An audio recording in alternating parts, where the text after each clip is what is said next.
Record. Ah! I'm gonna try again. Ah! Okay, good. Not peeking. Ah! Oh! Right. Welcome to the jungle! You're in the jungle, baby! You're gonna die! It's funny because I can only hear you, Fat Man, because I muted Brit and Ninja because we're counting. I'm glad she only muted Brit and Ninja. Because I'm cool. Oh yeah. Here we go. Boom, baby! Oh, this is a much nicer show. Can I just keep them muted? Hey, I won't fault you for that. Cowards, I don't mute anyone. We die like men. This will help immensely in the reactions, because we always get accused of talking over each other. And now it'll be true. Yeah, we'll just got two conversations happening at the same time. I fixed those. I I mean, I actually put effort into the last one. So, like, I noticed and I You appreciated did, it. yes, I appreciated it too. well, I gotta make a good first impression, and now I'm gonna be lazy on the rest. You fucking bastard, I swear. Just like RWBY. No, I'll probably put in the same amount of effort. Hopefully, we can just make sure it doesn't become a... Because there are times where they're just cluster. I mean, you still got it out in like 2 days, which is pretty impressive. Hey everyone, welcome back to Team Frostbite's reactions for RWBY Volume 8. What up? In the last episode, What happened? not much happened except Oscar got kidnapped by our new friend, Crunchy Summer, Esquire. Yes. Oh, is that what you named him? No, he's Crunchy Torchwick now. Is he, when did he turn into Crunchy Torchwick? I want to believe.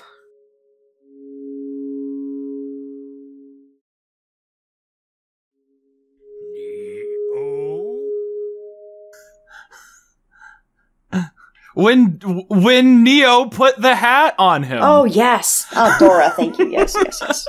Dora Wolf, fantastic fan artist for our team at this rate. She's amazing. Absolutely. She's like done so many I love it. crazy things.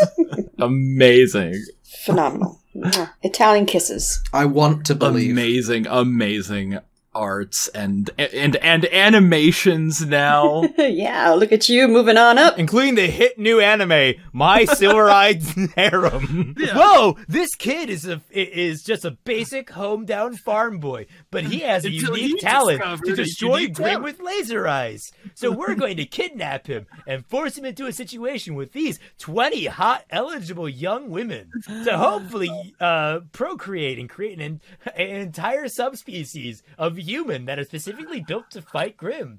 And any children that aren't born with silver eyes are immediately grown to the wolves. Like silver-eyed Yes. harem.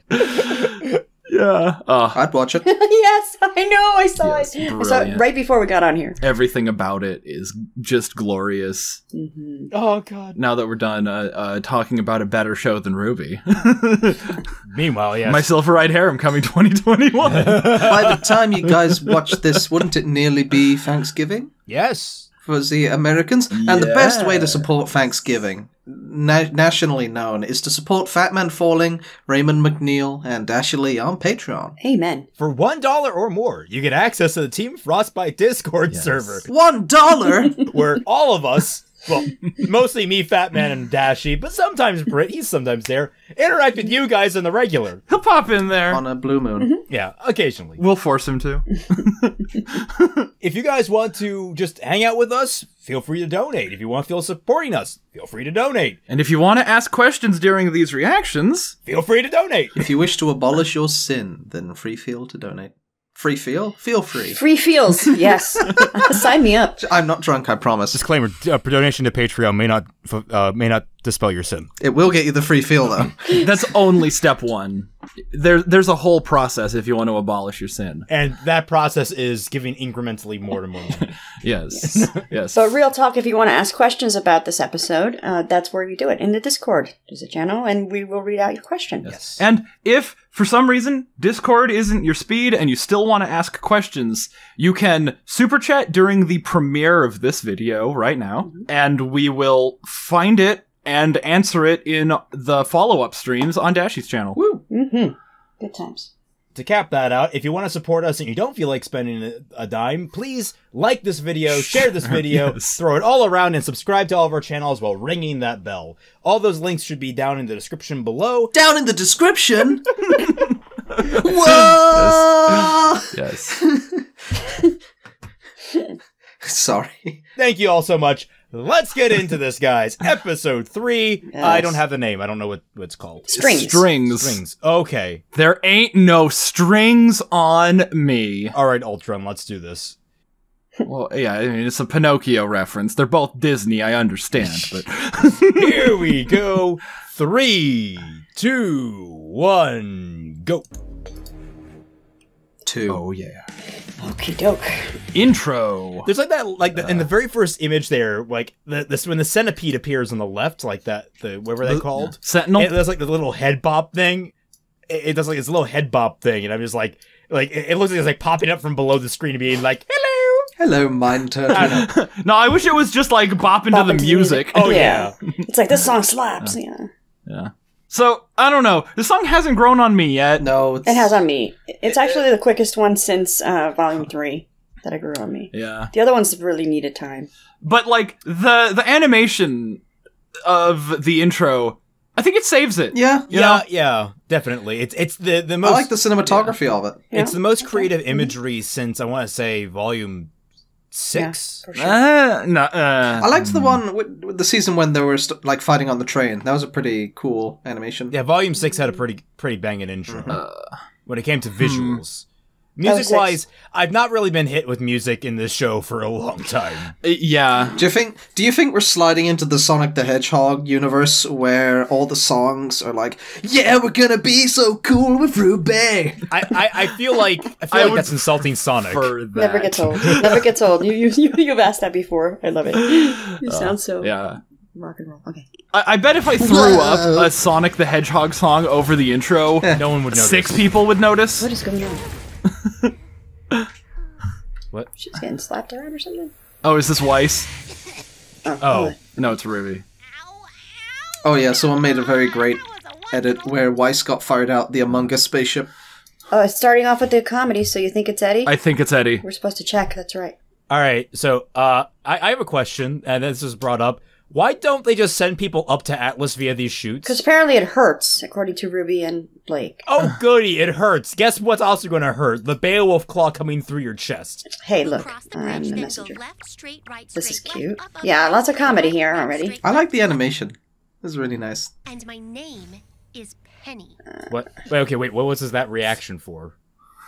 Is May dead naming people? She should know better. Damn. Oh, okay, so we're getting hit with a lot of comedic beats right out of the gate here. Yeah. Yeah, I'm this here is for it. assuredly an Eddie I'm episode. here for it. Walk into it. Watch it not be an Eddie episode. Yeah, I was going to say, like, I always hit up the back wall of an elevator. Always. Like... I thought she said... Okay. Nice, okay, that was cool. Nora. That was great. I thought she said CL for a moment instead of the CO.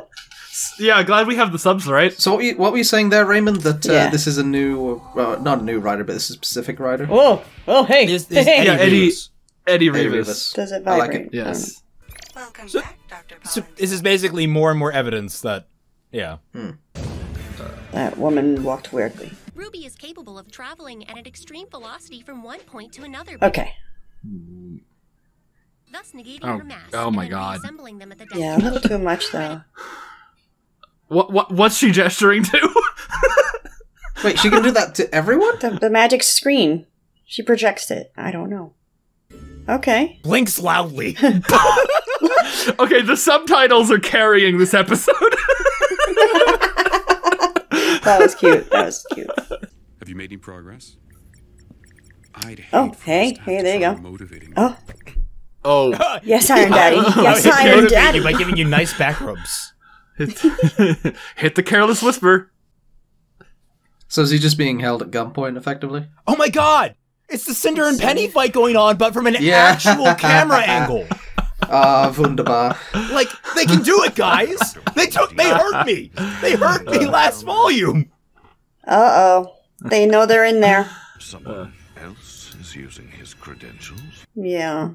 Status alert level 3. Red. Lockdown. Wait, why do you have a level number and a color? And the color. A redundancy, I guess. I mean, I guess DEF CON technically has a number and a color, so I mean... We are so close. What's their mission here again? I have the worst memory in the world. Yeah, They're trying to access the terminal to get it authorize the launch of the What? What are you doing? What? Number 1 dud. I feel like there's a sad story behind that. Read the sign, Bill. Read the sign. Oh my god. Oh my god. Why don't you ever just pay attention? You're in here. Oh my god, I feel like there's a really tragic backstory with that one. He was later found just hanging from the ceiling. Yeah. What the pose. Cool pose. What the f*** is she like? The pose. Gotta pose for the Like- camera, like- fat man. Yeah. That's like the Bukkake pose, man. What the Anime pose. I think that says more about you than it does about the show. Fair enough. Fair enough.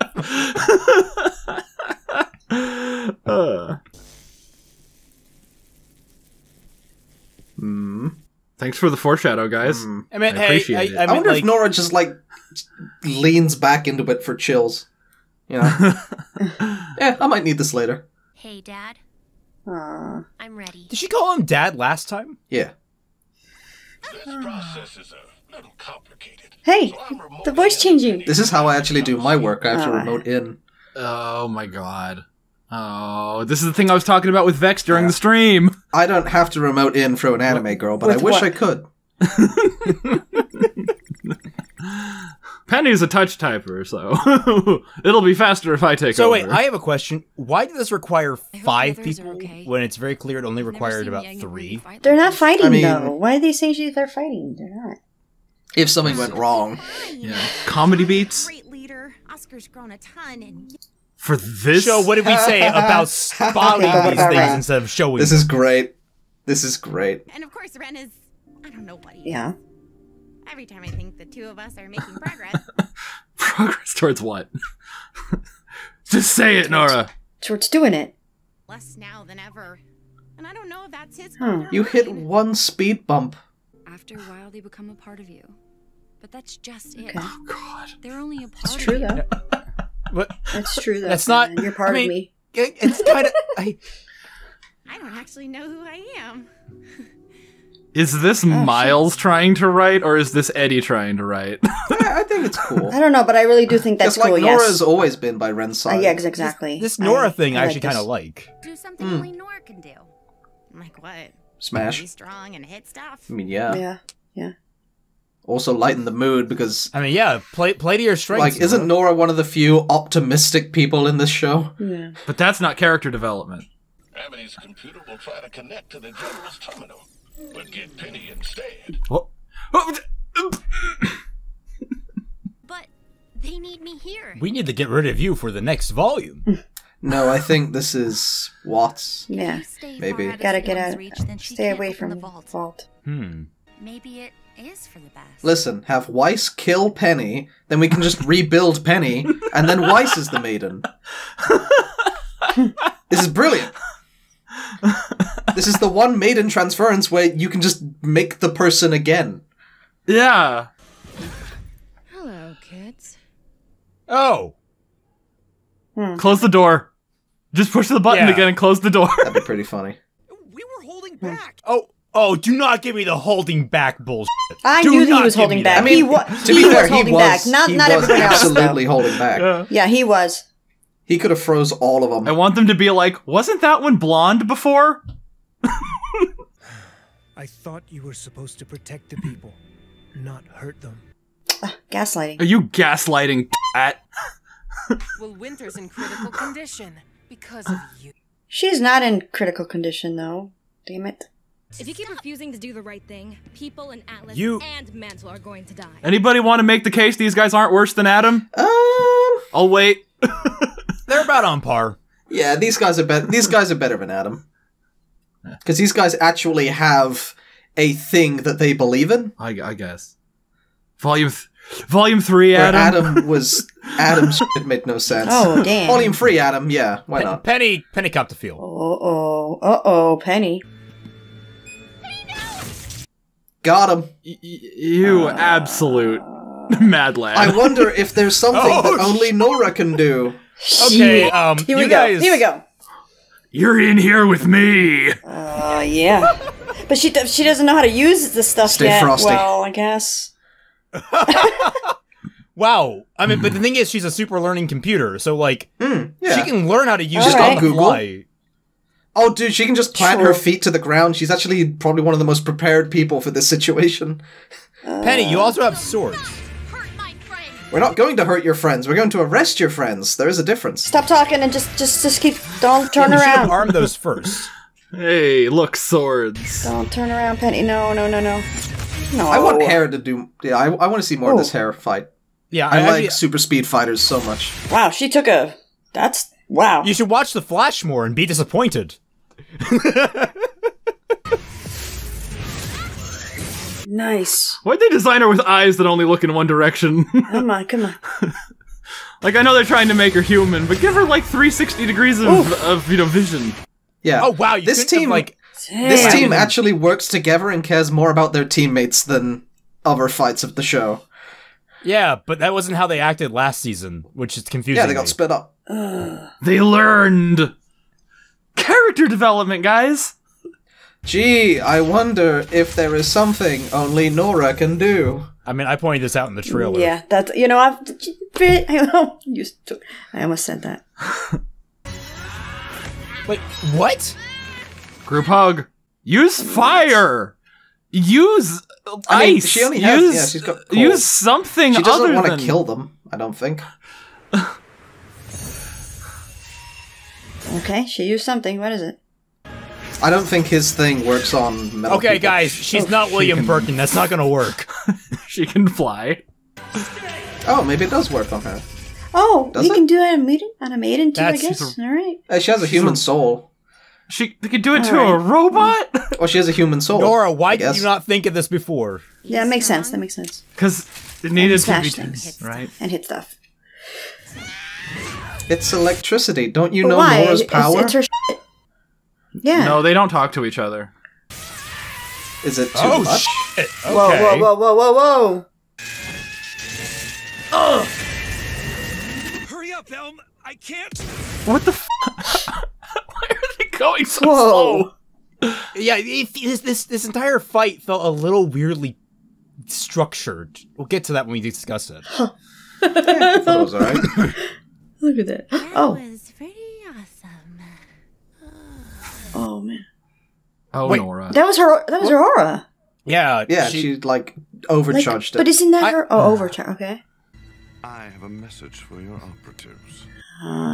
Could you guys pick me up some pizza rolls in the next time? By the way, Still waiting for that cake from the abridged I have episode. a history. I have a history of hacking Penny's systems. So what are they gonna do? Where's Penny going? No, why summon the Bumblebee? Oh. All right, cool. Oh. Why didn't that happen when Pura did it? Did that hurt? Just saying. Yeah. Oh, they're taking part of her to do Retreat. stuff with. Oh, because it's wireless. Wait, no, it's not wireless. It literally has a wire. If they're gonna be like, oh, we can do it wirelessly through the command but, like, module. I mean, Watts has been able to hack Penny before, right? Like that was the whole thing in we don't know what Robin's speech. We don't know what's gonna happen yet. I want her to just get static discharge and like shut down. Windows blue screen on her eyes. Those scars, though, are those? I guess they're scars. I don't know. Oh, Well, there chips. goes stealth. Wait, did they actually do the thing they needed to do? Yeah, they Penny got did the it. command codes for enemy. All right, that's good.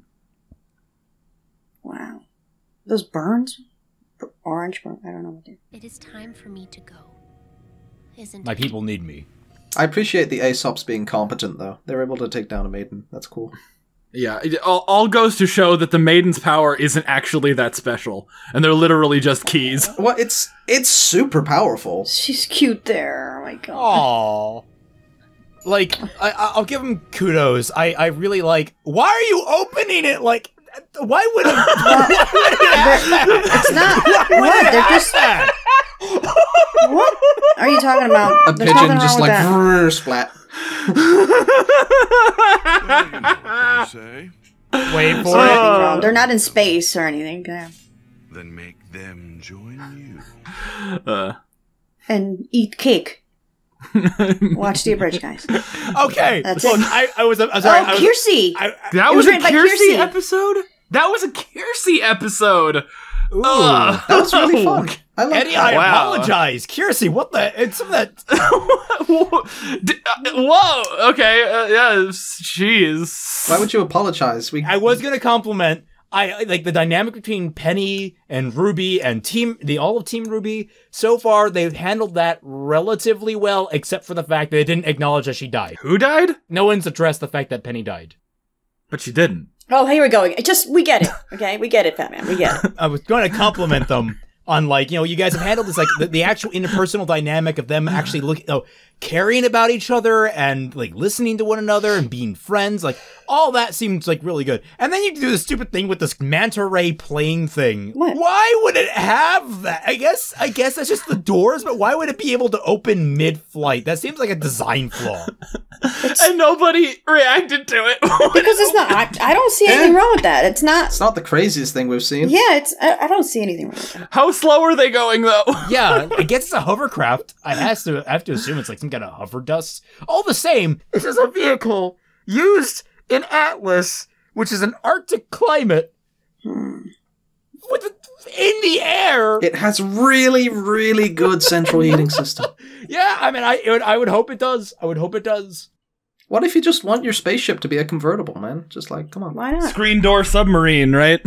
So, I really hope that Nora keeps those scars. Yeah, me too, actually. That'd be pretty metal and pretty cool. That's badass. Yeah. I would be let down if she didn't. So, is she overpowered? That's it. That's the only explanation. Like, because I thought she loves the lightnings, you know? She loves the electricity. Yeah. I didn't know that she could get overpowered. You can short-circuit a battery. A short circuit. There it is. Absolutely. Yeah. That's what it is. I just have a question because, like, how much energy did she absorb compared to the lightning bolt that she took in Volume 3? More than the lightning bolt. Well, apparently more because it's a very... the room is very confidential. Super powerful. You don't understand. A lightning bolt is so incredible it could power an entire city for about 15 seconds. Well, that was And you don't understand that Atlas has lots of, like, great technology that could do quadruply... I don't know.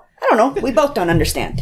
You know, that was a literal force field made of power. So, Also, that lightning bolt in Volume 3, that was, like, manufactured by the Colosseum. I mean, I guess. It's very clear that the way they phrased it, just visually, it was literally like sparking off energy even when it wasn't being drained. So they clearly visually showed it as, okay, this is a boatload of power that you're gonna have to drink up. Yeah, no, now that you said that. So yeah, I think it makes absolute fine service for the story.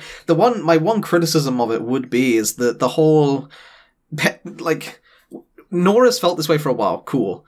The conversation where she's like, man, I just don't know what I can do. And then immediate resolution. And then they're in the exact room where the only solution is that there's something that Nora can do. I don't hate it. I thought it was pretty funny, all things considered, but like, unintentionally funny. I think it would have been much better if that conversation happened as they were, like, going up the chute or something. Or, you know, Nora can't do anything in the elevator because, you know, she's loud and she hits stuff. She's not really good for a stealth mission. Why was she brought along, you know? You know what would have worked? Swapping the Nora scene here with the RWBY and Penny scene down in the tube room. And so you have RWBY up there in the command segment, and when they're like talking about, I'm going to have to leave and that sort of thing, like, that's when you have, like, the whole catharsis about, like, what I'm supposed to be, that sort of thing. Like, that actually makes a lot more sense, where she's, like, realizing, I have to be these several different things, but I also have to get on this spaceship and leave the planet. Like, and then you flip it down below where it's like, right as the mission's getting started, when there's no threat level going on, it's when Nora's being like, yeah, man, my relationship with Ren is getting kind of weird. Like, I feel like we're losing each other, kind of thing. Like I feel like that would have been a much cleaner dynamic there. He found this group called the Proud Boys, and I don't know.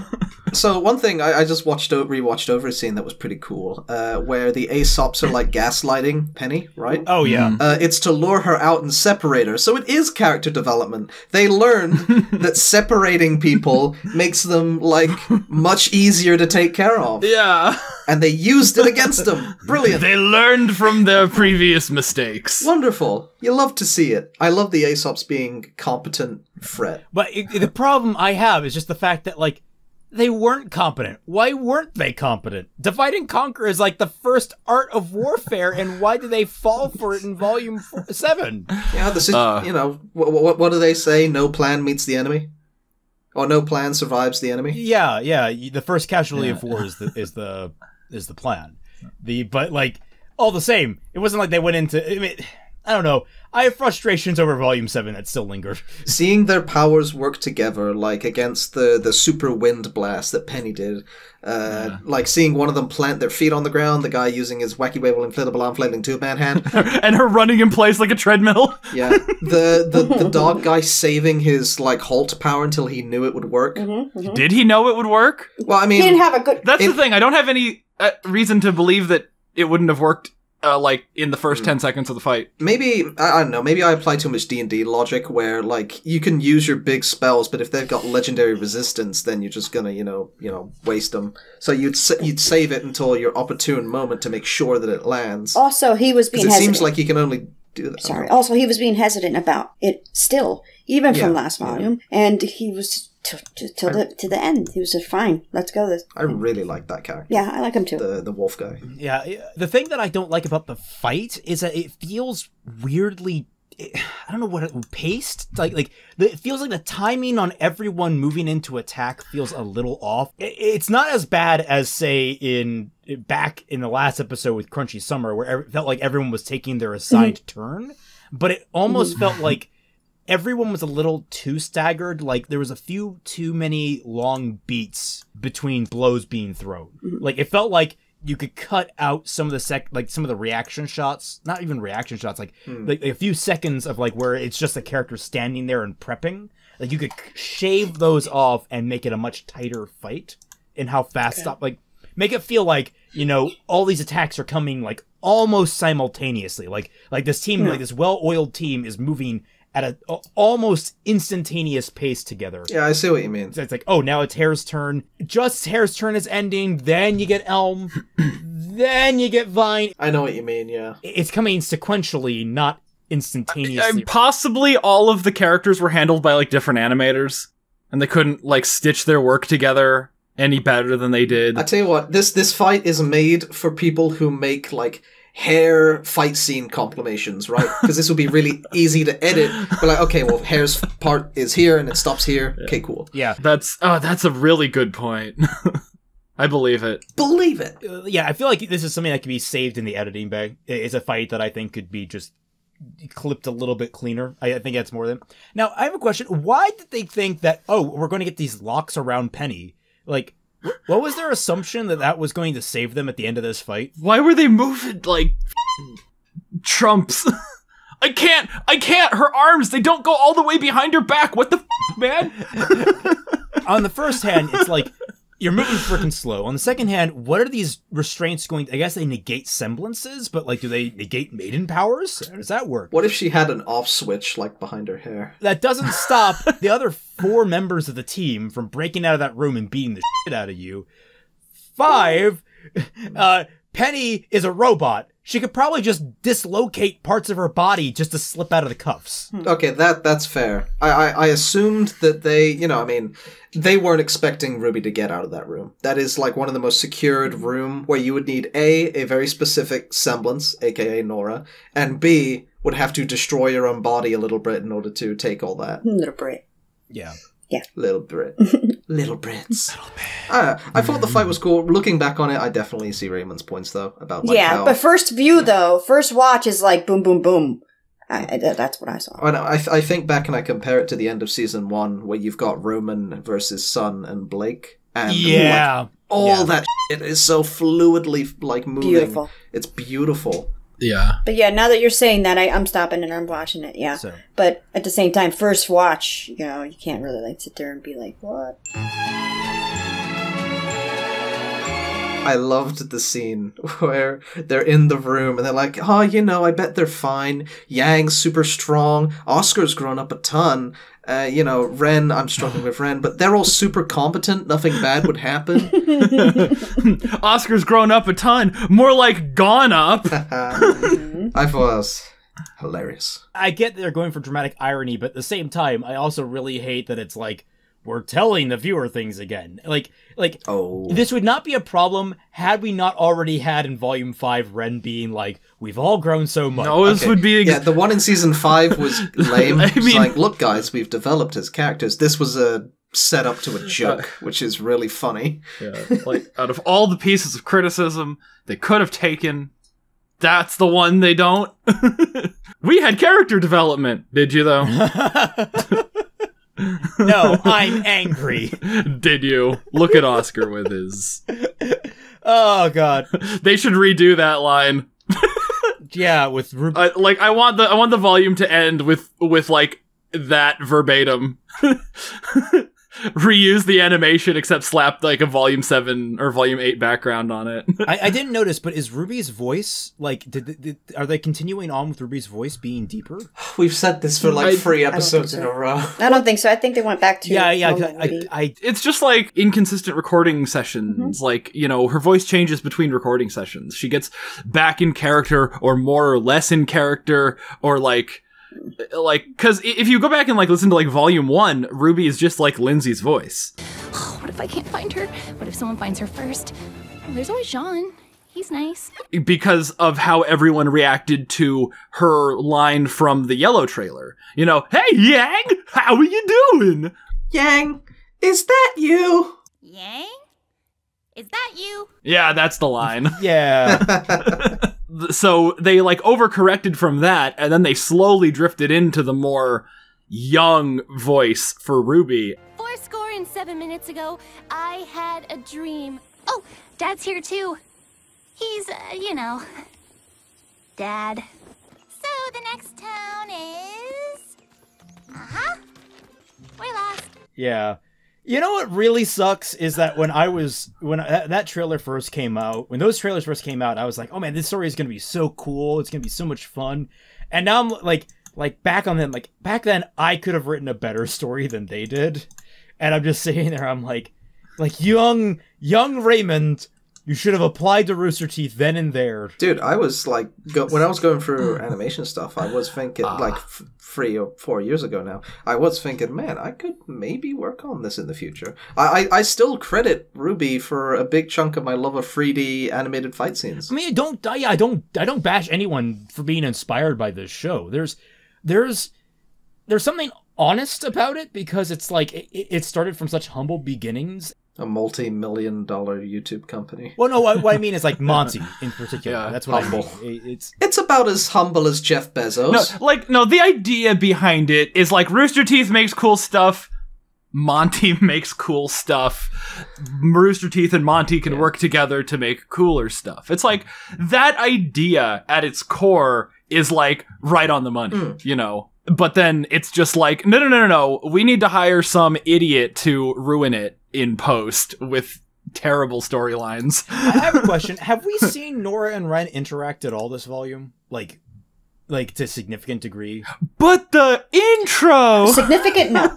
The beginning, though. This volume, no. Last volume, quite a lot. The first episode, they talked like for 2 seconds, but no, nothing. It feels like we're continuing on directly from last volume, as opposed to like, kind of like at least acknowledging things that happened last volume, in the sense that like, we don't get any moment of like Ren and Nora having like a tense conversation, or like even like a one-off, like Nora being like, "Hey Ren," and he's just like completely like off, like where he just like, doesn't respond to her. He just side eyes her like. You don't have any moment like that. One of them, I think, one or both, threw each other like guilt trips in the first episode. They were both like that. Yeah, they're quite snipey, I believe. Mm-hmm. To be fair, like, we didn't have subtitles the first episode, so I probably missed it. Yeah. Well, you know, you could always just rewatch it. I am not enthused to rewatch that episode.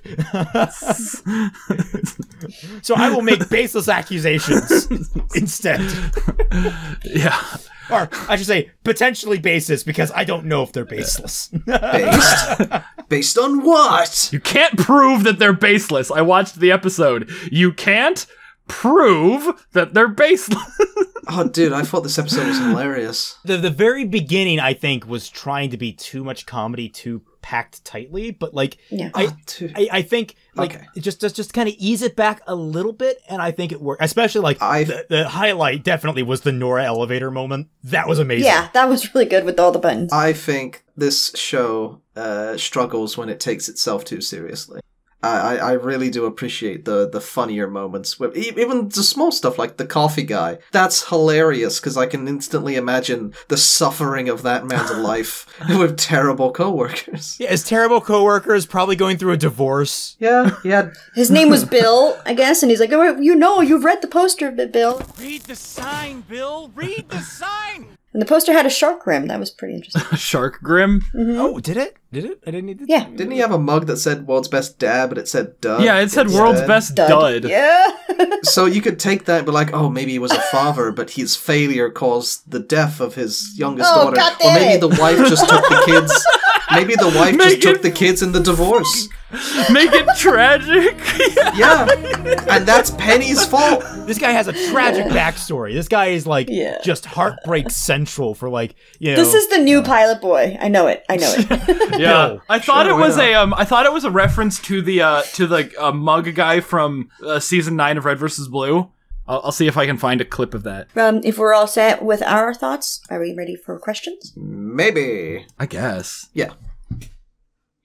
All right, so let's hop into some questions, shall we? Alrighty then. So remember, $1 more to the Team Frost to any one of our Patreons. You get access to Team Frostbite Discord server where you can ask questions. So that's a fun thing.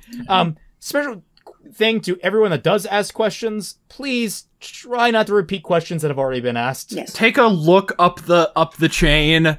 See if their questions are already there. Yeah, when you get 5 people that have asked whether or not you think that the Grimm in the episode 2 is actually Summer Rose, I'm sorry, you guys. You can cut down on some redundancy there. Wow. Yeah. Okay, so our first up is Ashbarian. Do you think the writers made RWBY's semblance more complicated by explaining it this episode? I thought that was the joke. Yeah. You know, the supercomputer over-explains it. Yeah. And then Weiss said, oh, it means you can just take people with you when you travel. She do the go fast. But she did do that before in another. Yes. Oh, on the train, she picked Weiss up.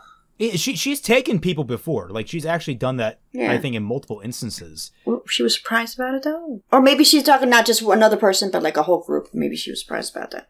She was surprised by the technical explanation. Like, she understood how it worked vaguely, just not like... She didn't understand anything about molecules and all that. She just knew, I go fast and I can, like, go around things. With what she said to Blake, I don't think that goes, Raymond. Did Penny just figure that out before you did? Like, she knew you were a faunus before I did. It was like a comeback, a little funny comeback. But I don't think it has anything to do with that. I missed that. I was focusing so much on the world building of like RWBY's semblance. I was like, I completely glossed over. That's actually a good comeback. It was cute. They also tried to like over-explain RWBY's semblance in Volume 7. I thought you said your semblance was like mine. It is? They've been trying to do this for... You know, they had the whole, like, oh, you guys are evolving comment in Volume 7. You guys are evolving. There's a lot of things that they're trying to do. And I still think there's more because, like, she split in 2. Remember? She went around the thing in 2 pieces. Well, I appreciate that. I appreciate that as, like, the same way that My Hero Academia handles its quirks, where you have a quirk, but you can use that quirk in a multitude of different applications. And you can discover them on the fly type. Well, it's a technique more than a genetic thing that you've uncovered. Yeah. Boy discovers he has legs. Oh, Deku. Okay, so here we go. It would be... Oh, sorry. Did you want to... No, it was just over-explaining. Like the joke. Haha. Next question. Not All That Evil asks, do y'all think Winter knows about Ironwood's plan to hack Penny? Doubtful, actually. I don't know if she would I don't think so. follow behind. I think she will learn of it and then fall in line. I hope it was her idea. I want Winter to have a personality this volume. I want her to be like, Penny stole that power from me! But that's not gonna happen. This episode confirmed that it was for Winter, When some people thought it was supposed to be for Penny, and some people was for Winter. So yeah. Volume 7 confirmed it was supposed to be for Winter. Oh yeah, it was definitely meant for Winter. Okay. They had a talkie exposition scene. Ironwood's chosen you to be the next when she dies. I think it's gonna go as far as they hack Penny. Penny gets to Ironwood, and Ironwood is like, okay, well, we're gonna kill Penny so that Winter can get the power. And that's when Winter, it's gonna be too much to do. I feel like it's gonna be, they hack Penny, and then, all right, Watts, now make Penny do this. And Watts is like, make Penny do what? And it's just like, Penny just... he holds him up at gunpoint. Well, they already have him at gunpoint, which was also hilarious. Mm-hmm. Maybe if Winter can betray them, they bring Penny up to Ironwood, and then they're gonna be like, okay, Penny, now go get the relic, and then Winter just, lops Penny's head off. Wow. And then she doesn't die because she's a robot and the power stays in Penny's head. Yeah. I don't understand the wisdom of Ironwood here, because, trusting Watts to hack Penny is like trusting a shark to lead you through the Mariana Trench. Sharks can't go that deep, I don't think. A megalodon to lead you through a Mariana Trench. I think at best he's looking at his options. Because right now I think his only option is to get Watts to hack Penny. Give an incredible amount of power to the man that can easily betray him using said power. Or just let Penny get away and he's got nothing. And Salem is right at his doorstep. But I mean, if Penny is away, then Salem has nothing either. So I don't know. True. The second thing. They're gonna go in the direction of Ironwood is the one in the wrong, and Team RWBY are the moral superiors as per usual. But I don't like that. I just see that's where it's going. One Happy Tanker asks, why did it take 8 seasons to explain RWBY's semblance? They tried to explain it last season, and And the explanation from last season confirmed that it was different from, that it was evolving.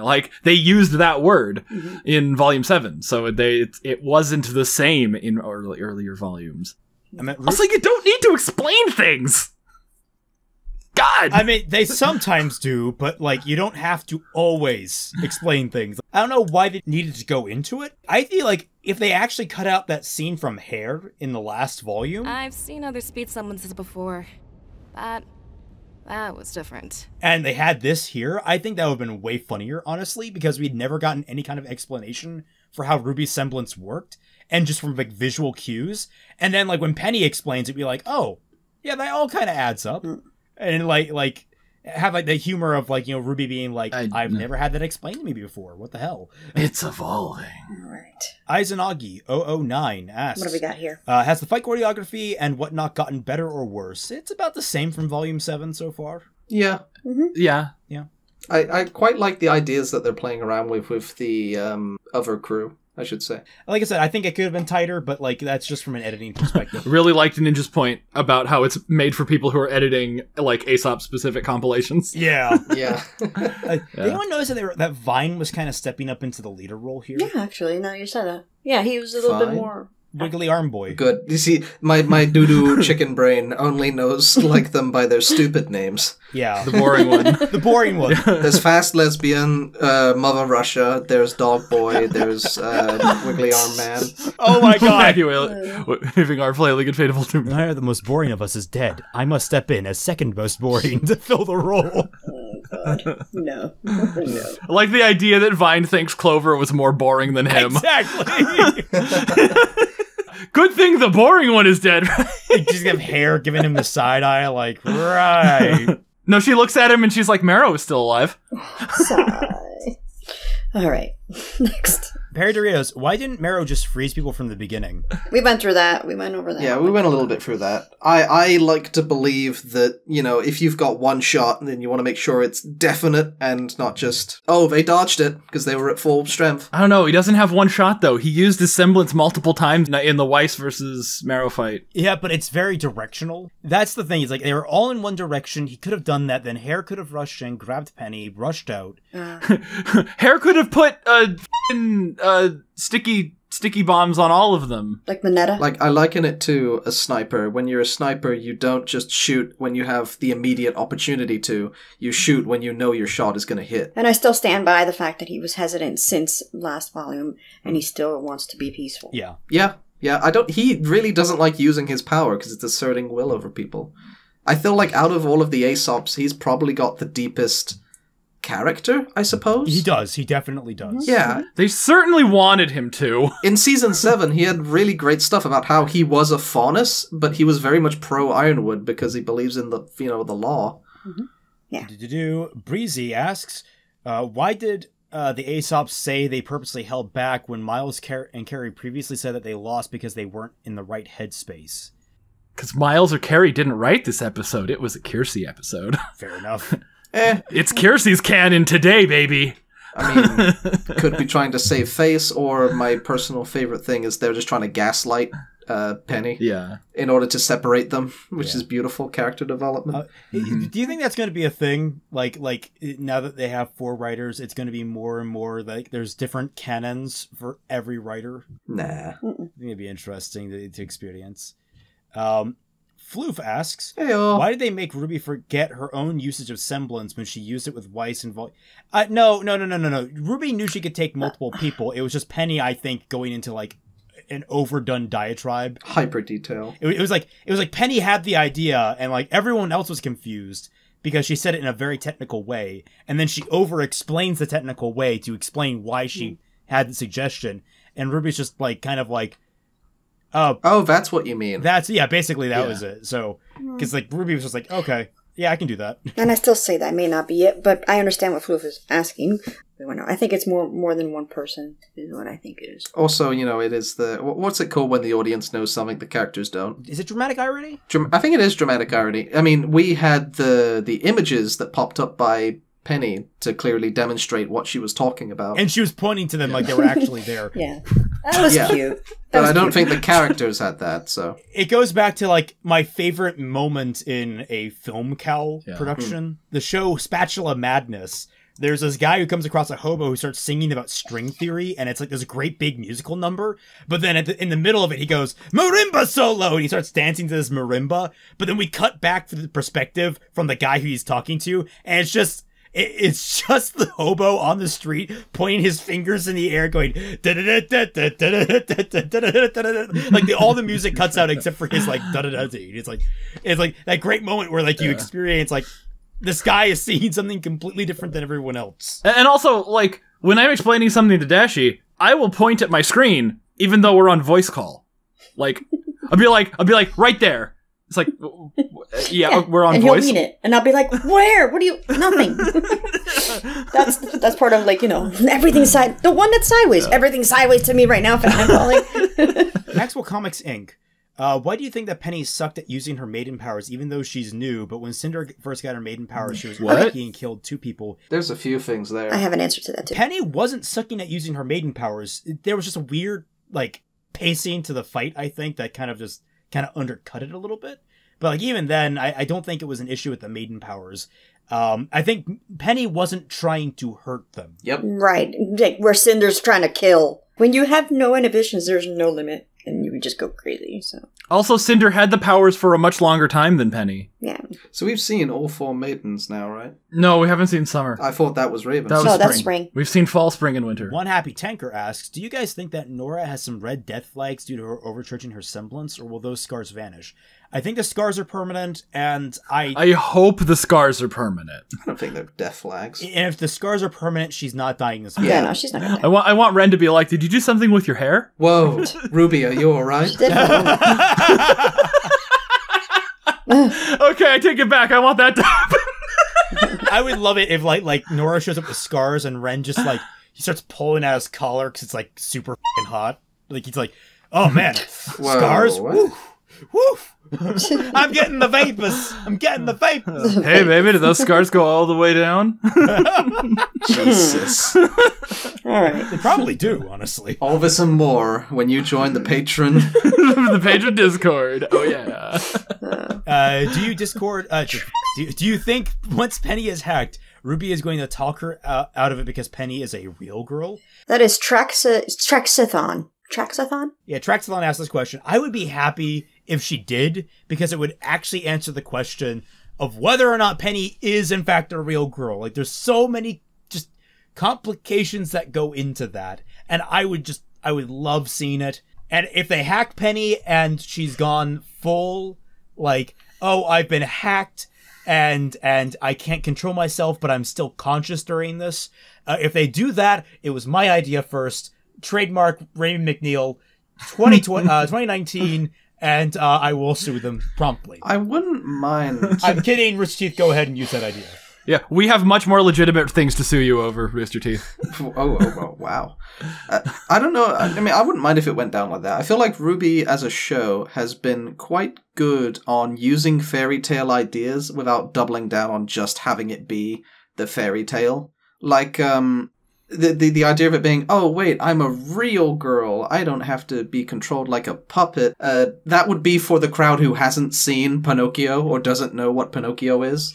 Which is exactly like 0 people on the planet. Yeah. Like, what would that be a new idea to? Yeah. Whereas I feel like RWBY's been pretty good at using those ideas from, Red Riding Hood, but, it's not like RWBY's enemy is a giant big bad wolf. Yeah. Yet. Not yet. Yeah, the big bad wolf is, like, messing with Yang. Yeah. No, the big bad wolf is now her mother, apparently, remember? Yeah. Crunchy Summer. Yeah. And for the record, Crunchy Summer apparently is just designated the Hound. That's just its name. The Hound. So I was right. And RWBY's gonna fight 3 Ursas, and Penny's gonna go, how ironic! Oh, I get it. While being hacked. I get it. A Prophetic Sage asks, what are the chances Ironwood won't be played like a flute by Watts? Probably about 1%. No, I just, want him to hack Penny, and then, within 1 second of saying it's done, just 2 in the head. I mean, that would be great. That would be amazing. Yeah. There's what I think will happen and what I would want to happen. I'm completely with Fatman on that, where, he isn't played for a fool. Yeah. But I think that'll exactly how it'll go down, because the show is boring. He'll cut to Ironwood, holding, a scroll and just saying, and this controls her. Controls everything. He's like, yes, it'll give you everything you need. I hope I've been more than exquisite. Yeah. Someone's been watching Game of Thrones. And then, Ironwood walks out of the room yes, Doctor, you've been a great help. I feel like that'd be a rubbish end for Watts, but oh well. The better end for Watts would have been in Volume 7. I don't think they could give him an end now that would have been better than if Ironwood dropped him into the lava in Volume 7. Fair enough. Maxwell Comics Inc. asks, how do you guys feel about the jokes? Are they allowed to have fun even though it's a dark volume? Yes! Like I say, I think they could have pared back the jokes a little bit, but yes, I think they should definitely have fun with this. You're allowed to have fun even in dark times. In fact, I would argue that in dark times, comedy is even more important. Well, just in a narrative structure, when everything's all gloomy and miserable, it's not... The funniness of it and the cute moments are what makes the sad times even worse. Because, it's like, oh man. You have, frame of reference. This sucks. Remember when things were great, when we were just, messing around in an elevator? I would think that this show really does suffer when it takes itself uber seriously and it's this dark and, whoa guys, they're really saying something about racism and about politics here. No, just no. The only difference is that I think they fail it both ways. I don't know. I maybe it's because I have a chicken brain, but I chuckled quite a few times this episode. I think it was just a little too much too quickly at the very beginning of the episode, where it was they kind of felt like they were front loading it. It paces out a little bit more, and I think it would have worked a little bit stronger. But other than that, I was actually down. Like Penny explaining the route they needed to take. I actually found that really funny. I wasn't laughing out loud, but I thought it was amusing. There were lots of really cute animation choices there as well. I laughed the most at the more meta aspect of infusing so much comedy into this episode. They actually did that. My hardest laugh was Blinks Loudly in the subtitles. Yeah. Yeah. Most of what I got out of the comedy was the fact that they did it at all. It wasn't necessarily that the things they were doing were very amusing to me, but mixing comedy into more serious moments is appropriate. I just think they did it badly. And I'm right down the middle with this episode. They kicked it off with humor right away, and it was a little too weird. Nora's movements, a jack in the box, and just her ears snapping back into place. It was okay, guys, no, come on, be quiet. You can't make noises. You're gonna get caught. But then it got better during the other jokes. Yeah. I always kind of bring back, you know, Red vs. Blue Season 1, where the jokes in Red vs. Blue Season 1 were the plot. Where they're like, oh, go to the store and get some elbow grease and headlight fluid. Yeah. And then that was what made Donut go and capture the flag. Like, you know, oh, the rookie's annoying. Just have him stand by the flag. Tell him it's an honor. And they send Caboose in there. And it's like the jokes like were the plot in Red versus Blue. And now it's like the jokes are a distraction from what should be the plot. I don't think that these were a distraction from the plot, though. The plot kept moving. The more I'm leaning more towards Britt's side of the argument, but I can definitely see all of the points you're making, Fatman. Now, let's see, what is it? I Know Nothing asks, how long does it take to put on handcuffs? Asking for a friend. Approximately 6 to 8 months. 45 minutes. I know nothing. Yeah, I mean, because they're shot in 2 different rooms, you know, and you cut back in before, it makes you give the illusion that time is passing. Where I guess realistically, it could just be, okay, we got her, now we're going to put the handcuffs on her. But that is simultaneously when that happens. I see nothing wrong with that scene at all. It was just insert clip of the exact amount of time that it takes to put on handcuffs from Volume 7, Episode 1. I assume you would play that clip.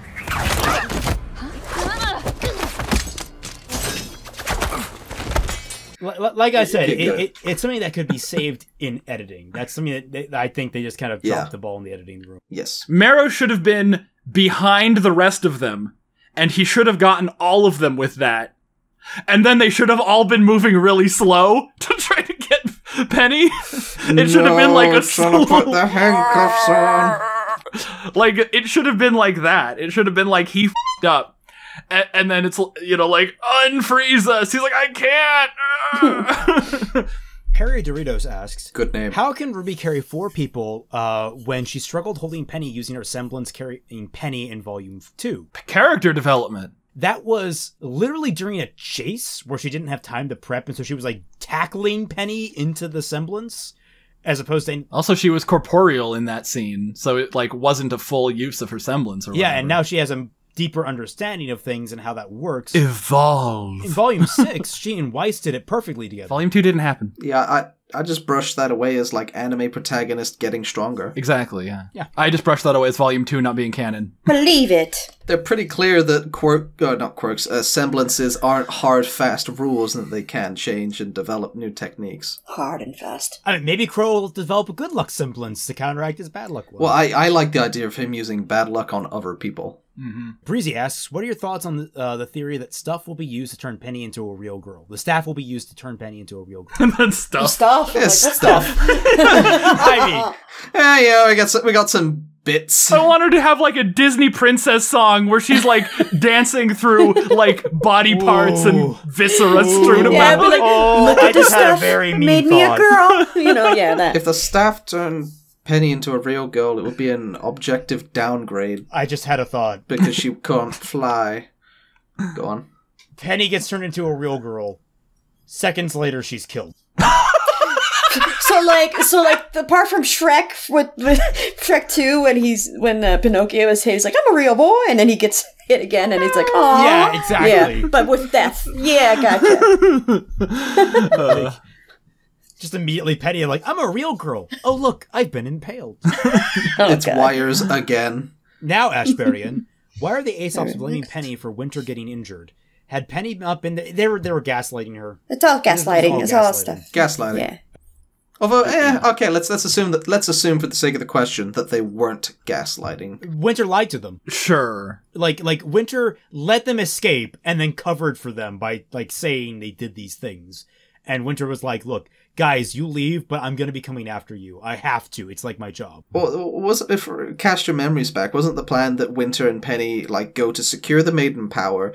And the plan was that Winter was definitely meant to get it and Penny was meant to fend off the other people. But that situation kind of flip-flopped, where it was Penny instead of Winter. Yeah. In the commentary, they make a big deal about, like, we rewrote this scene so many times in order to make it not look like Penny stole that power. We had a lot of talks about how does the Maiden Power get transferred. Well, and we didn't want Penny to, like, steal it from Winter. Yeah. Okay, the pods are broken. It can't happen. There was an original version where Penny, like, one pod got broken and Penny, like, used the pod to transfer it to herself. That's something about that still felt like, yeah, more like stealing. It's like they had to include scenes like Winter was there when it happened. Winter chose to fight Cinder. The Maiden chose to give the power to Penny. It's like they made all of these things where it's like they made it very clear that there was no stealing going on, and they go over that in the commentary. So either Winter lied to save face, which makes sense, or they're just incorrect, or they're lying right now. Penny, yeah. So, I mean, that's the most likely. It's the gaslighting, but assuming. I want to cut to Pietro, and he's like, "I designed Penny with emotion, so she'd be easily manipulable." I designed Penny to definitely steal maiden powers. It was a specific protocol, but I knew it would come up. And anyone who saw the Volume 7 commentary, well, they're just misremembering that part of the commentary. I programmed that too. B Down asks, was Pietro remoting into Penny purely set up for Watts to do the same? And if Watts does, will he use Penny to kill Pietro and Maria at the Coliseum? Yes to the first one, yeah. Maybe to the second. I think yes, definite yes to the first one. Although, again, they would have built up on that because Watts has done that before with Penny. Like, wasn't the whole thing with Robin's event speech thing? No, Penny didn't get hacked in that. Didn't she not? No, what he was doing was... But she couldn't see Tyrion. No, again, the commentary, Penny, who just 2 episodes ago detected May and Joanna while cloaked in the middle of the tundra, is not used to fighting sneaky enemies. She's used to fighting Grimm. She's used to fighting enemies head on. She's not used to a sneaky enemy. That is the canon explanation for that from the people who wrote the episode. God, I hate the director's commentary. Yeah. Oh, it's so much worse than the episodes themselves. That is hilarious. Lightning in My Soul asks, what do you think of Blake and Nora's character development? Good name. And do you think that Elm and Harriet can be redeemed after this episode? Why would you want that? No, they couldn't be redeemed after their introduction. Why do they need to be redeemed? They're already cool. Not everyone needs to be redeemed. They have a fundamental disagreement on what to do. Elm, Harriet, and Marrow were actually okay. That's my biggest conundrum. I don't like the Aesops from a conceptual point, or like from... Like, I don't think they do too much, and I think, like, I would easily replace them with Funky if I could, but they've given them distinct enough characters that I'm like, Team Funky can't really measure up to this because Team Funky is like a bunch of... Who the hell is Team Funky? Am I having a seizure? Good point, Britt. Neon and Flint. Neon and Flint from Volume 3. Oh. And Volume 6. They were in last volume. Okay. Quick, what are their other 2 members' names? No one cares. Exactly. See, that's my problem. I hope their names actually are No One and Cares. Yeah.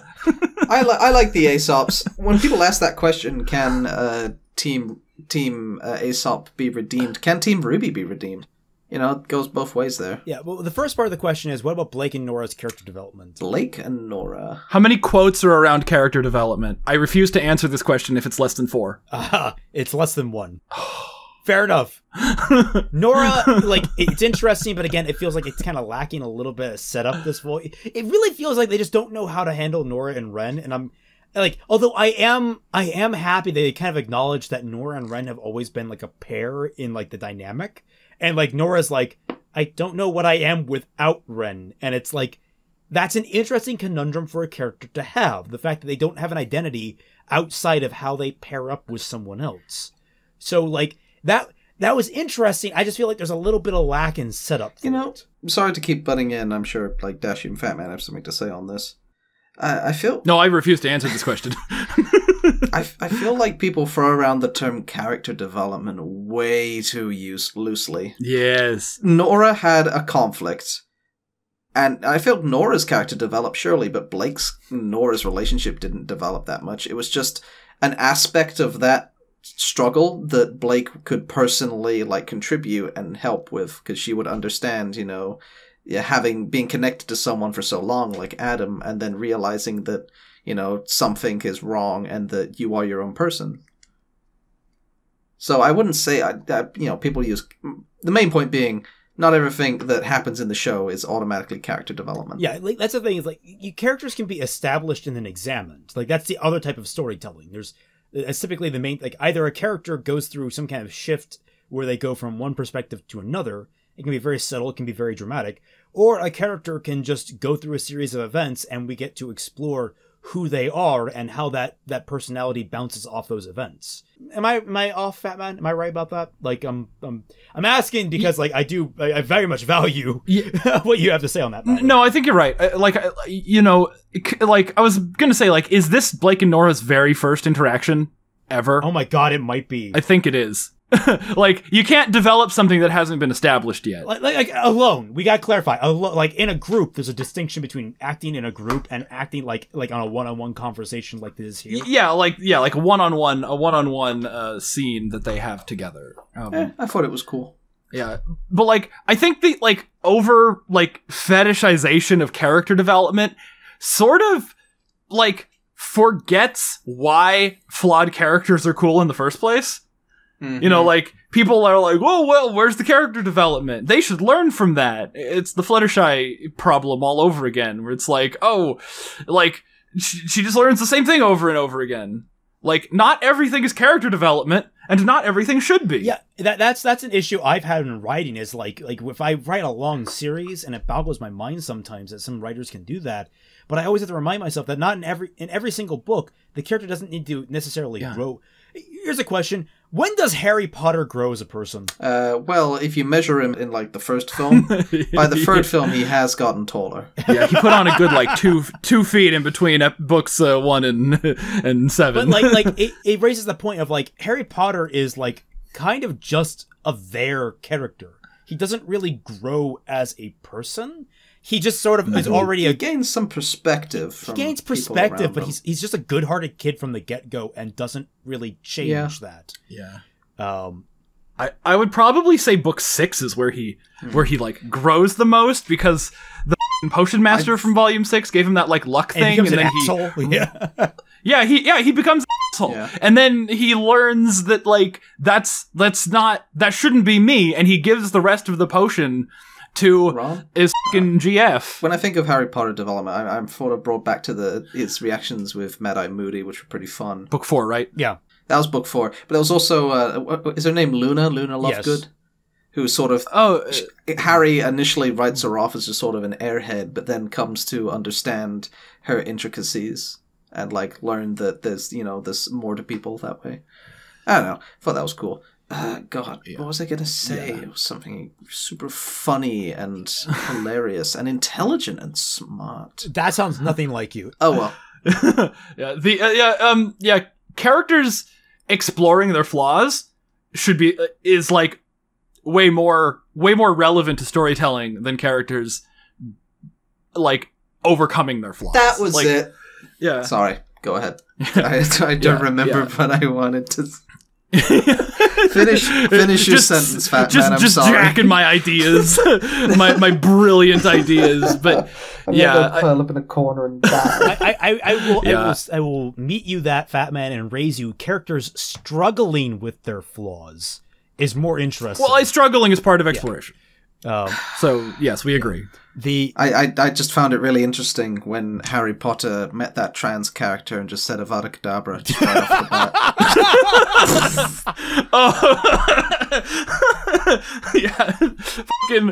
Fucking book 8 was weird. Yeah, man, book 8 was so weird. Just without hesitation. Then he did the Anyway. Ooh, Harry Potter. Floof asks, why did May have such a hard time calling Penny a girl when she's supposedly a trans character? I made that comment in the reaction.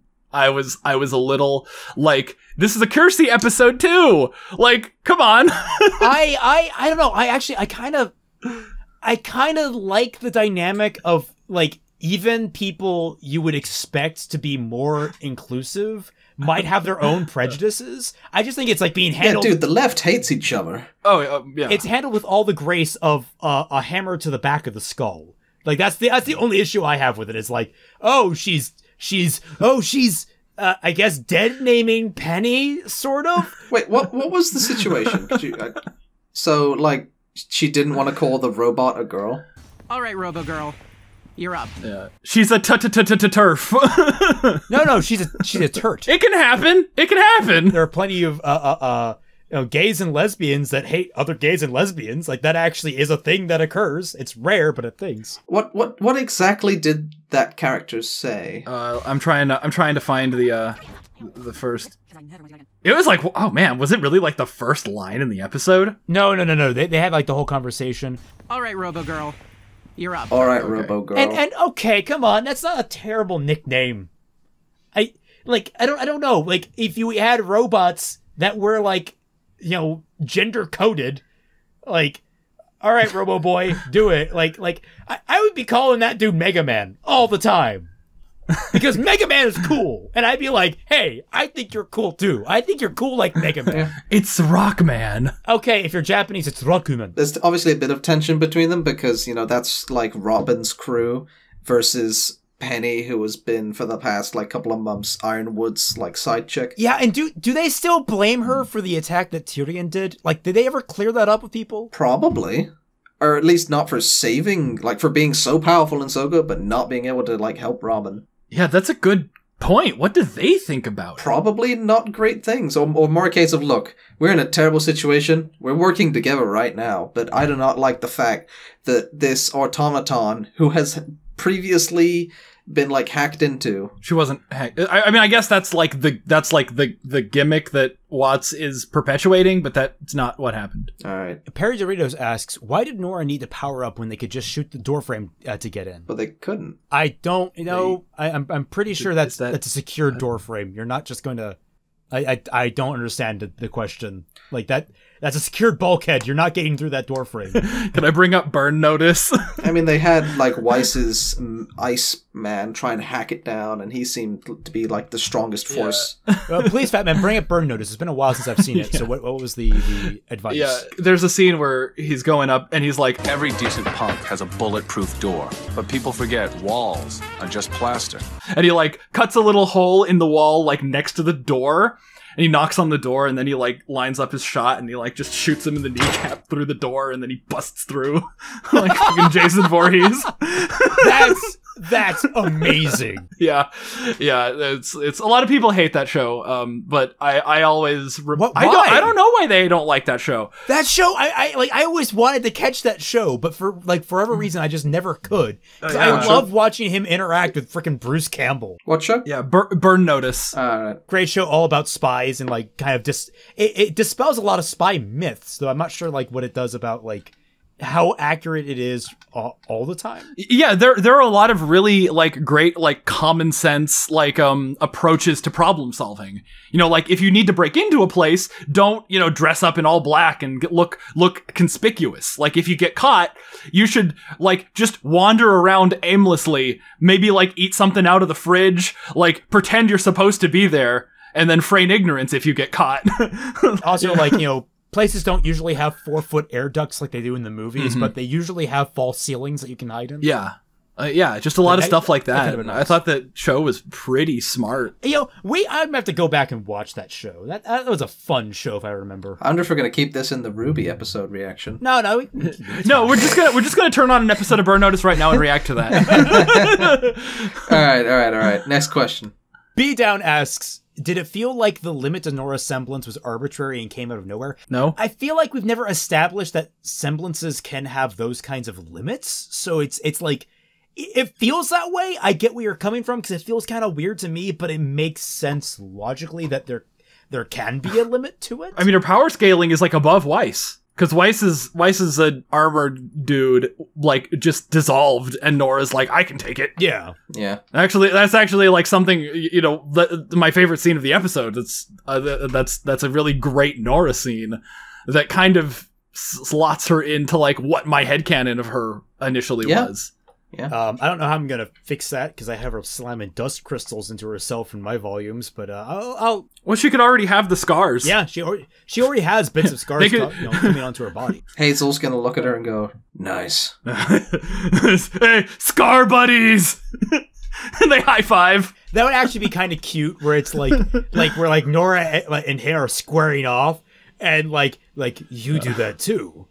Yeah. You don't feel pain either. And she's like, nah. And he's like, oh, fuck. My whole thing with her was going to be like, wait, you don't feel pain? Oh, you lucky bastards. What a fucking bitch. Just like, she gets like mad. Yeah. Like she's just having fun beating the shit out of him. And he's like, what, you don't feel pain either? And he's like, what? Traitor. I like this question. Alpha Omega Beta Sin asks, if you can make a RWBY themed alcoholic beverage, what would it be and what would it be made out of? Ooh. Schnee Schnapps. It would be like apple and not mint. Maybe more like, what's another kind of cold? It's just red wine, but too much of it. But like a Schnee Schnapps, it'd be some kind of apple schnapps combined with. I'd have like a shot called the Torchwick, and it's really cinnamony, like cinnamon. I can't speak. Cinnamon flavored, and then in one gulp, it's gone. Oh, dude! Just like rum. All right, that one wins. Okay, you win. I can't. I can't compete with that. I'm not even gonna try. Yeah, I was about to try, but nope. You win the world right now. Oh, hi, Dash, you're back. Hi, yeah. Sorry about that. Toast Ghost asks, what do you think of Blake seemingly being relegated to back to background gags again, like Volume 2 and 3? I don't think so. I think they like forced her into a like a Nora scene this episode that like she didn't exactly like fail at, but I do think it was forced. And also he asked, is it just me or did they give May a bulge? What? Who? I don't think they. May? I can see the lighting doesn't play very well on her crotch, but no, I don't think that's the case. Am I going crazy? Who's May? Yeah, did they give? I mean, did they give other characters camel toe? I think it's the fact that there's a seam down her pants. Is May the trans character that you're referring to? May's the trans character. Yeah, moving on. No, she kind of has thigh gap. I am not one to comment on what trans people would find appropriate. I didn't notice. When I was looking for thumbnails in my top 10 video, there's a frame when Winter hands the invitation to Ironwood, and she has got the fucking most thigh gap. So they have some weird crotch shots in this show. Moving on. I don't know if this is accidental or not, but it is sort of, in dark humor terms, very hilarious that the trans character has an invisibility power. Yeah, no, I pointed that out last time. I don't think that's on purpose. I pointed out in the when I was talking to the Sketchy Huntsman, I was sitting there and I was like, hey, wait a minute, May has an invisibility semblance and she's trans? Yeah, she's passing. I don't know if that's... I highly doubt that is intentional. If it is, wow. Yeah. I feel like that was raised last volume too, because like that when we learned that character was trans. What if like a character in RWBY was just literally super hella turfy, but like the other characters don't call her on it? There's just like super like... Like, I don't want to say it's Weiss, because Weiss was already used for racist stuff. Like, but what if it was like Blake? No, I want RWBY. I want it to be RWBY. I want RWBY to have a flaw. Yeah, I want it to be RWBY. She's like, this just doesn't sit right with me. I'm all for like, women's powers. I don't know. I feel like she'd be pretty fair in the sense of like, I don't know if I agree with this, but I respect you. I'm not gonna. Instead of Penny being like, "My name's Penny," she's just like, "Okay, sir, whatever." Okay, guys. Listen, Penny, my semblance lets us like digest our particles into like nanoparticles and transport. And listen, I saw XX, not XY. That's all I'm saying. Okay, so Blade Charge says a few things. Rumpel from the book. Her semblance is now dangerous since molecules exist. Rumpelstiltskin? Molecules always existed. Like I guess they're confirming molecules exist, but like when they made her powers, they what? What's Rumpel semblance? She can turn things to gold permanently. That's not Rumpelstiltskin. That's Midas. Rumpelstiltskin turns twine into gold. Oh, okay. Yes, Rumpel's semblance can be dangerous. Why wouldn't it be? Like, I don't understand. Like, Rumpel is like one of the most powerful characters in the in this entire universe at this rate. Literally, they could just walk up and touch anyone and just kill them instantly. Go up to Salem. Did we need molecules to exist in order for that to be confirmed? I don't think that needs to be confirmed. Like, she already exists in canon. Yeah, like I don't get the question. She touched Neptune's jacket. Well, no, was it Neptune or was it? I think it was Neptune's jacket, while he was wearing it, and it turned to solid gold on his body, and he had problems trying to get it off. Like, I think they had to cut him out of it, honestly. She also breaks the economy. I'm just saying. What if she did that to Salem? You know? That'd be, oh my god, we have the solution right there. Do you guys agree that in all likelihood, do you think Watts will use Penny to get him the relic, to get him out of Atlas? Basically, do you think Watts will backstab Ironwood? We kind of talked about this. Easy. Watts saying the old, if you can't beat them, join them phrase doesn't mean he means going to betray Salem. He said make them join you. Yeah. If you can't beat them, then make them join you. So I think instead, maybe actually that's foreshadowing he's going to try and get Ironwood on his side. Because he couldn't beat him. Yeah, if you can't beat him, James, join them. Please. That's what I was saying a few episodes ago, where it could be a likely situation where Ironwood helps Salem get Ruby, but in return, they make a deal to spare Mantle and all its people. Maybe. That would be dark. I would like that. Yeah, I said that a few episodes ago. Yeah. That would be an interesting ways to take this, because Ironwood's goal right now is to save as many lives as possible. So even if it was a temporary thing, like, okay, we'll get Salem to go away, and then we can get the tower up, we can help and join the fight back again. Did they tell Ironwood about collecting the 4 relics ending the world? I don't think they did, because they were trying to keep secrets from him. There was off screen where Oscar was telling Ironwood, but we don't know what he told him exactly. He had a long tangent about burn notice. If Ironwood doesn't know about the relics ending the world, then... But he's so adamant that she not get the relics. So maybe he does. I don't know. We don't know the extent of his knowledge. We have to assume that he knows. But if he doesn't know, she could trick him into being like, yeah, just as long as you give me the relics, I'll be fine. We'll leave you alone. Number 3, couldn't Aesop's have a better time removing Penny's blades from her so they could have an easier time nabbing her? What? What? Couldn't Aesop's have a better time removing Penny blades from her so they have an easier time nabbing her? Blade charge, please learn grammar. I'm going to sum up and say could have been fixed in the editing. Could have been fixed in the editing, agreed. To make it clearer. Floof, why did Pietro design Penny in such a way that she could be hacked? Is he a moron? Yeah. Yes. Not so much hacked as remotely accessed, so that he who cannot walk can still do that. Which, yeah, creates an agony for hacking. Yes. Here's a fun fact. Don't use Bluetooth in public. Ever. Yeah. Because you look like a douchebag? Well, yes. Why? But also because that creates an avenue through which people can hack your phone. Yeah, the chat. Right. Also, why did Ironwood decide to keep Watts alive? A guy who's going to obviously stab him in the back. He knows. We need to see if it plays out. Either Ironwood is playing this really smart or really dumb. It depends how this plays out. I don't see a situation where Ironwood goes, wait, he betrayed me? He clearly knows this guy's not trustworthy. Dang! I see it because we have the writers of RWBY on. It's not an insult directly. It's I literally don't know what they're thinking. Someone asked on Twitter, if we hate the show so much, why do we keep watching it? And I feel like if that actually happened, Ironwood was like, wait, what? You of all people betrayed me! You've used this situation to turn Penny against me? I might consider just I'm done with this show. You know? I also wonder if they meant me too. I love the show. The issue would probably be more I knew you were going to betray me, but I never thought it'd be like this. It's sort of the, I've never trusted you, but I trusted you in the wrong way type deal. Curse your sudden but inevitable betrayal. Dear God in heaven. Exactly. I need the disingenuous, oh no, I never saw this coming. Typing loud. Thoughts on Marrow not using state from the get-go. We've covered that. What are your thoughts on the meta-commentary aspects of Nora realizing she's basically a one-note character and how that contradicts Ren's "We've all grown" speech from Volume 5? That does contradict Ren's speech from Volume 5. They go back and they add a flashback. It's we've all grown except Nora, who's a one-note character. Oh, and apparently Philip's the canon name for Monstra, and he's a she. The what? What? The whale is named Philip, and it's a she. The canon name is Monstra. Oh, okay. It's a girl coin! Yas, queen. Monstra. As opposed to a Nora thing, I like the acknowledgement, and I think it's hilarious that it completely contradicts Ren's statement from Volume 5. Because that's a terrible statement.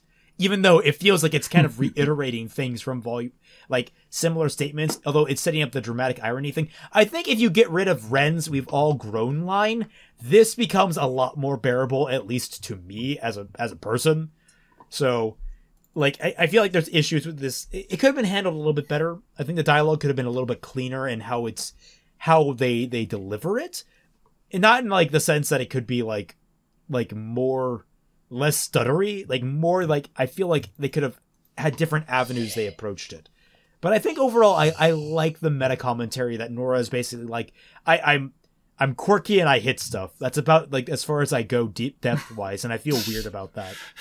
And like I feel like you could set up more stuff. Like I'm planning in Volume 7 if I decide to bring them along. Like the people that go on the taking care of children mission would be Ren and Nora instead. Because I think that's actually way cuter, way more diegetic, and I think has way more room for comedy.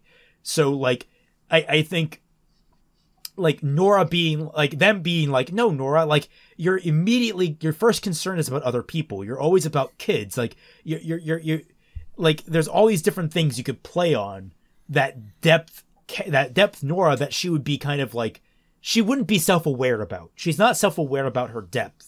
But, like, in this, she doesn't have depth to be self-aware about. Sorry, I rambled there for a bit. No, it's fine, it's fine. I pretty much agree with what Raymond said there. Yeah. I think Nora's, like, depth of character has always just been, not just quirky and I hit stuff, but also the humanitarian aspects of it. I mean, whatever stance you took on Ironwood's plan, determined what that said about your character. Yeah. Ren obviously agreed with what Ironwood was doing. Nora did not agree with what Ironwood was doing. That shows that she has, a little bit of depth. But now they're on the opposite sides of that conflict. Yeah, and that's cool. Was that, like, intentionally quirky? Like, they should have mentioned that. Like, I don't even have principles.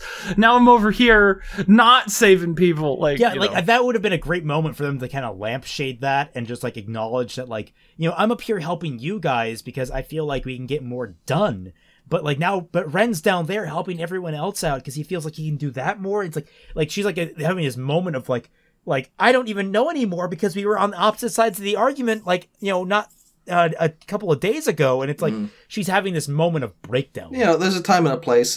For Nora to break down in that scene would have been very inappropriate. Yeah. I think that's coming, though. There's going to be the conflict, less passive-aggressive and more... There's going to be a scene where the elephant in the room is addressed on Nora's perspective on all this and Ren's perspective on all this. Oh, they hate and watch one of those elephant grims actually be in the room when that happens. This show's not funny enough to do that.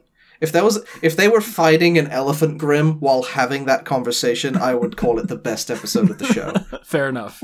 They having that hate sex afterwards. Ugh. Ruined. No, they don't. Perma-virgins. I do want to say something about that part. I think it was Blake that was like... I hope the others are okay.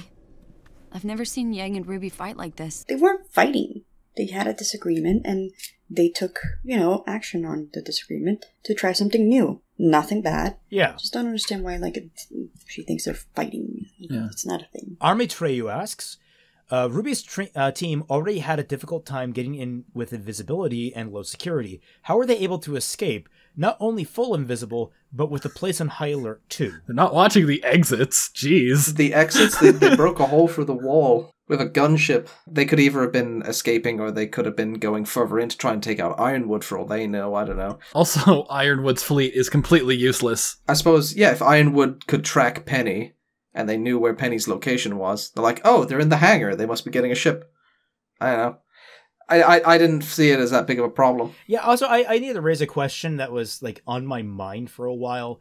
It's like, there are tubes that lead out of Atlas falling out the bottom. Why have the Grimm not gone up those? Maybe the Atlas shields are like a sphere. I don't think that's the case. I mean, that comes down to how smart or Grimm again. If we had... I don't think even the smart Grim, like Chunky, would think, oh, if I use this tube, it will take me to this place. Animals are surprisingly smart at, like, just finding places to get... Like, my cat will find places to crawl into that I never thought of. But Grim are not. And I'm pretty sure Grim are at least as smart as cats. No. No. I would love it if Ironwood's plan to take down Ruby's team is just to turn off the suck on those, like, pods and just send his army down the tube.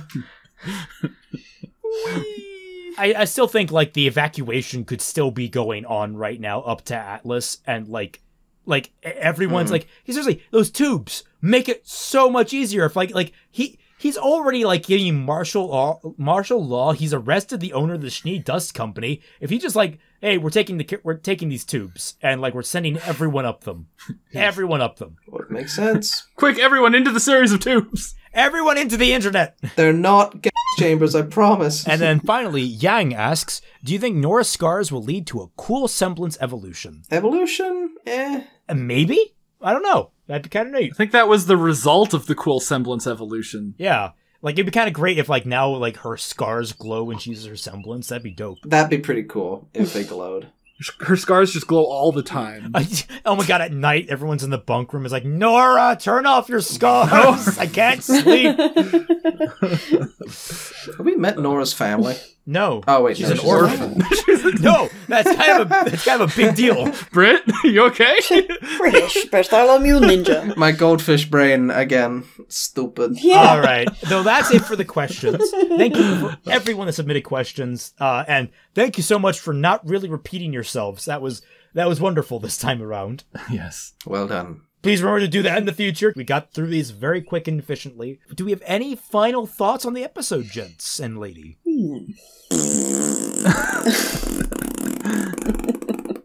No, I have a question. Who's Neo, Brett? Who is Neo? Yeah, who in this episode is Neo? It's Bill. It's Bill. Bill's Neo. Ooh. Bill, yes, poor Bill. Funny enough, I did see, like, one officer walking past that looked like back in, like, season 3 or something when Neo stole a spaceship or something like that. But I don't think Neo was in this episode. I do think that Roman's coming back. Just trying to bring your genius back is all. I think that Roman's coming back. Yeah. Yeah. Are you serious? You serious? Okay. I do. Yeah. Yeah, you know, go big or go home. I think that Roman's coming back. I think episode 2 is still the best one by a tiny sliver. I preferred this one. I actually think I prefer this one. Yeah, okay. Yeah, I could see that. It's negligible. That might change when I go back and edit it, when I go through this episode with the editing. I like 2 better. In fairness, episode 2 had Cowgirl, so I mean...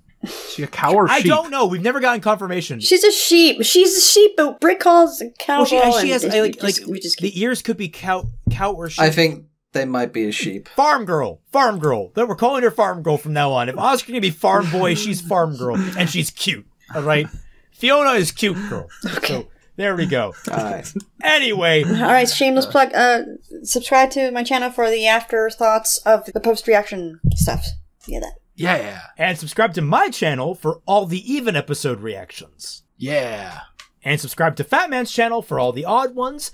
And don't forget, I can say thank you all for very much watching this video, and I hope you all choose to patron us, because we've mentioned that enough, haven't we? If you've made it this far into the video, you're poisoned, and the Discord is the only place you can get the antidote. And now you'll get gay frogs. All right. Thank you all so much for watching. I hope to see you all in the next episode, and we'll catch you all on the flip side. Hey. Bye.